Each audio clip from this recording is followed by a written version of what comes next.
So I had left a friend's apartment about 11 o'clock at night.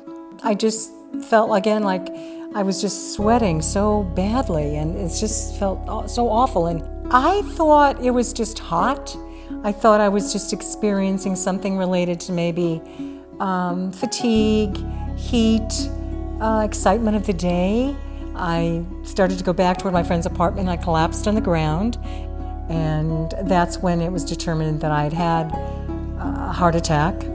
We have been married 61 years. We just celebrated our 61st anniversary by going on a cruise with our whole family. After we got home from the cruise, Kathy and I were walking. We do a lot of walking together. We walk every morning. In the summer, we walk around our neighborhood. And suddenly, I just didn't feel like I could walk that fast. And my chest started hurting, and I started having breathing problems there. I said, okay, can you make it home? And we were just a few doors away, and he said, yeah. Slowly, we came home from that point and determined that we're going to get into the emergency room. I didn't even think open heart surgery.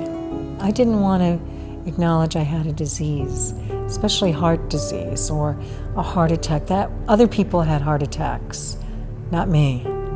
I'd been healthy all my life, never really been in the hospital. It was a life event.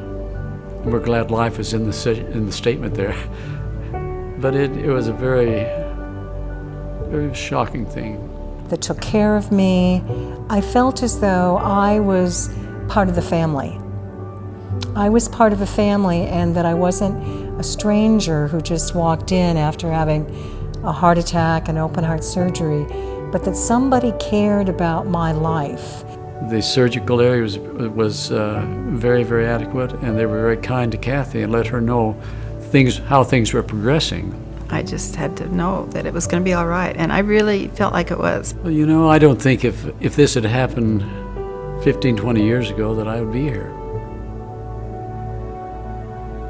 I don't think they did that kind of surgery, and especially on an emergency basis, that he performed there. If I hadn't had the expertise between my cardiologist and the surgeons at Saint Alphonsus and the work they did in the operating room, I don't know what my life would have been like now.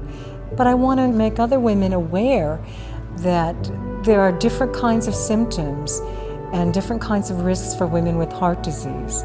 So it's become a passion of mine. And anytime I think in life you find your passion, you find a reason to live, and to live in abundance. I'm very, very grateful for what happened.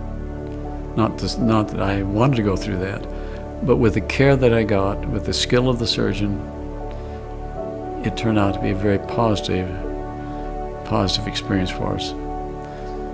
And most of all, I'm glad I'm here.